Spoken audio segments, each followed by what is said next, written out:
Alors que l'Algérie refuse toujours d'accorder son feu vert à Renault pour relancer son usine à Oued Tlelat, près d'Oran, de nouvelles révélations d'un ancien ministre de l'Industrie enfoncent le constructeur automobile français. La marque aux losanges a déposé une nouvelle demande d'agrément en février dernier, mais celle-ci a été refusée. Mais selon Michel Bissac, président de la Chambre de commerce et d'industrie algéro-française, ce refus n'est pas définitif. Dans une déclaration à TSA, il explique que le gouvernement algérien a adressé à Renault un refus motivé, avec des réserves que le constructeur s'attelle à lever pour demander une nouvelle autorisation de reprendre la production dans son usine à Oran. Renault n'a pas dépassé 4% de taux d'intégration, après plus de 5 ans d'activité. Cité. Ce dimanche 18 mai par le journal arabophone Ekorouk, l'ancien ministre de l'Industrie, Ferhat Haït Ali, a affirmé que l'arrêt de l'usine algérienne de Renault en 2020, après 6 ans d'activité, est lié au non-respect de ses engagements, dont ceux relatifs au taux d'intégration des voitures assemblées en Algérie.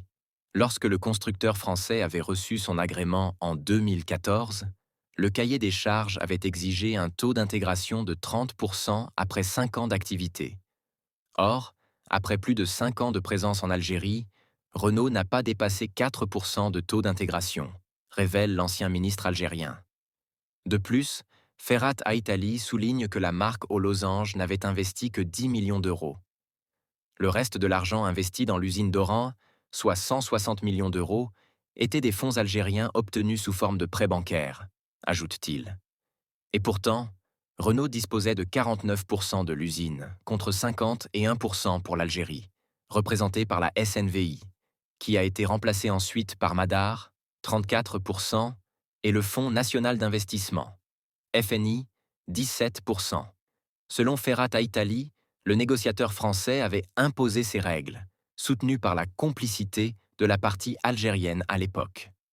Et pour manipuler le taux d'intégration, selon le même intervenant, Renault avait écarté le moteur et la boîte de vitesse des pièces intégrées dans l'assemblage, selon lui. Renault n'avait investi que 10 millions d'euros dans son usine d'Oran.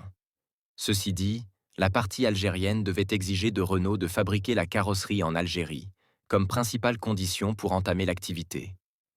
Une condition qui aurait obligé le constructeur français à investir au moins 800 millions d'euros dans l'usine, ce qui lui permettra donc à respecter le cahier des charges pour ne pas perdre de l'argent en cas d'arrêt de l'activité, poursuit Ferhat Haït-Ali.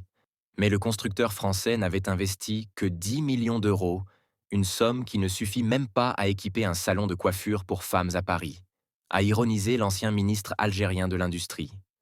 Ce dernier a également révélé que la partie française voulait à l'époque faire entrer directement les véhicules assemblés en Algérie, tout en évitant de payer les droits de douane.